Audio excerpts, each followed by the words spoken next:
Mind reading is one of the distortion categories from the meta model in NLP language. That's what I'm going to be talking about in this video, and I have some examples here that I will be reading from. Now, as you know, most people can't actually read minds, but a lot of us behave as if we can. So to give you some examples, it would be something like, I know what you're thinking, or I know how you feel about X. I know what you're thinking. I know how you feel about X. And that's what we tend to say, especially to people that we know well, like our partners. Know what you're thinking, know what you're feeling. And then there's another thing that happens as well. It's a kind of mind reading that happens with our partners. It's called tailgating. And that is when we finish their sentences for them.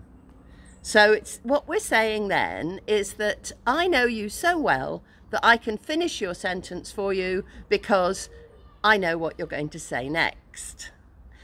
Now this is of course very rude and very assumptive, but we all do it, and we all do it because sometimes we need shortcuts and we need to do a bit of mind reading, like hypothesizing, which is a perfectly valid thing to do. However, as a language pattern, it doesn't work too well and it may need questioning. So I'll give you some examples of what you might be questioning with a mind reading pattern. You just don't care. How would you question that? The questioning part is really about recovery of the senses. How do you know I don't care? What makes you think or feel that I don't care?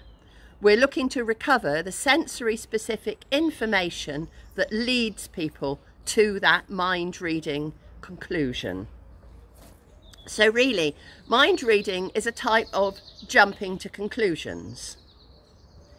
Sometimes I think it can be quite funny. There's a couple of examples I've got here. One is, she loves surprises. That amuses me because I really don't love surprises, and that's the kind of thing that somebody might say about me and they might not quite get the effect that they were expecting. Or, he'll laugh at this.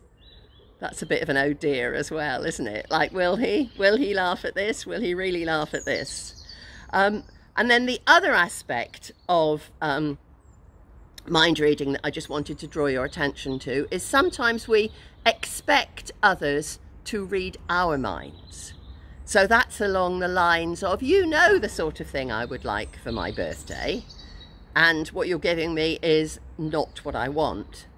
So that's not the I can read your mind, that's the I expect you to read mine. If you loved me, of course, you would be able to read my mind. So that's really what I mean by mind reading. I mean jumping to conclusions. It's quite a simple language pattern to understand. And what we're looking to do is to recover sensory specific information so that we know more about what's going on. So my tip for this week really is, if you find yourself jumping to conclusions, just ask some questions about what's really going on.